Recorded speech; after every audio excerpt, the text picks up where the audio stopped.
Yes, mambo vipi mdau wa soka? Mabingwa wa nchi Dar es Salaam Young Africans wameripotiwa kufikia makubaliano binafsi na mashine mpya ya magoli. Winga wa kulia raia wa Liberia Emmanuel Fromo. Kinda huyu mwenye umri wa miaka 18 pekee alizaliwa Oktoba 31, 2007. Kwa sasa anacheza kwenye miamba ya soka ya Sudan Al Hilal Omdurman. Twende mbali zaidi kutazama takwimu zake za msimu uliomalizika na jinsi anavyoweza kuingia kwenye mfumo wa Young Africans. Takwimu za msimu 2025-2026 za Emmanuel Fromo ametoka kwenye msimu wa mafanikio makubwa akiwa na Al Hilal ambayo alicheza ligi kuu ya Rwanda, BK Pro League. Kutokana na hali ya kisiasa Sudan, mabao ligi kuu ya Rwanda amefunga mabao 12 kwenye michezo 16 ya ligi. Nafasi ya ufungaji alimaliza kama mfungaji bora namba 3 wa ligi kuu ya Rwanda. Mashindano ya Sudan Elite Stages alifunga mabao 3 na kutoa assist 1 katika michezo 5 pekee, huku akitoa tuzo ya mchezaji bora MVP wa mashindano hayo. Tuzo binafsi ndiyo kwanza ametoa tuzo ya mchezaji bora chipukizi kwa mwaka 2025-2026 ya ligi kuu ya nchini Rwanda, Best Young Player of the Year. Lakini pia tukatazame kiufundi zaidi. Ukweli wa kiufundi, Fromo hakuwa anaanza kila mechi kati ya michezo 16 ya ligi aliyocheza. Alianza kwenye kikosi cha kwanza kwenye lineup mara 9 pekee kati ya michezo aliweza kuitumikia kikosi cha Al Hilal Omdurman. Mchango mkubwa akiwa kama super sub. Alikuwa ni mchezaji mzuri mwenye mchango mkubwa akitokea bench, impact sub, ambapo alitumia kasi yake na uwezo mkubwa kumalizia finishing, kuamua kwenye mechi ambazo ni ngumu, hasa ambazo zilipelekea yeye kufunga mabao 12 kwenye msimu huu 2025-2026. And so far kwenye falsafa za Young Africans na ndoto za CAF, je, anaendana na Young Africans? Ndiyo.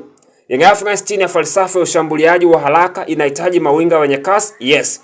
Uwezo wa kupiga chenga maeneo ya mwisho, final third na kufunga. Fromo anasifika kwa kukata ndani akitokea winga ya kulia, lakini pia ana jicho zuri zaidi la kutazama wapi lilipo lango na kuweza kupenetrate kwenye maeneo ambayo ni finyo na kutengeneza nafasi kwa washambuliaji ambao wanakuwa wanacheza kwenye nafasi ya mwisho ya attacking midfield. Kwa hiyo unakuja kuona kwenye uzoefu wa CAF Champions League na experience alionayo ya kucheza ligi ya Rwanda, Fromo na uzoefu wa kucheza kwenye Champions League akiwa na Al Hilal, ambapo msimu uliopita alicheza dhidi ya timu kubwa kama Mamelodi Sundowns FC na anaijua pressure ya michuano ya kimataifa. So mchezaji ambaye anakuja kwa ajili ya kutesti mitambo kwenye kikosi cha Young Africans, hapana. Na swala la kuwa mchezaji mzawa, angalizo lake mkataba. Hapa kuna mkanganyiko kwenye swala la Emmanuel Fromo. Sio mchezaji mzawa wake Tanzania. Kwa yeyote ambaye anahisi kana kwamba Liberia na Tanzania inaweza ikawa kuna namna akawa anatumika, yeye ni raia wa Liberia. Hivyo ndani ya kikosi cha Young Africans atasajiliwa kama mchezaji wa kigeni, foreign player.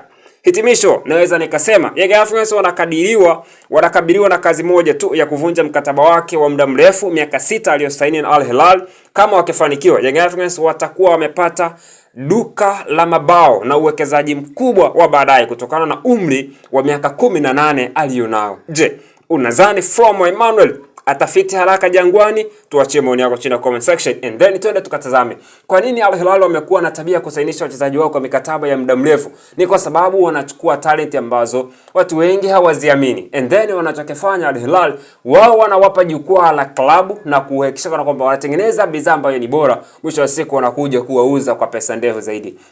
Inasemekana kwa sasa hivi ambaye anamhitaji Jean-Claude Girimugisha, nyota ambaye alichukuliwa Al Hilal kwa bei ya chini kabisa kutoka pale Burundi, na sasa hivi amepandishwa thamani mpaka kufika bilioni 15 kwa pesa za Kitanzania.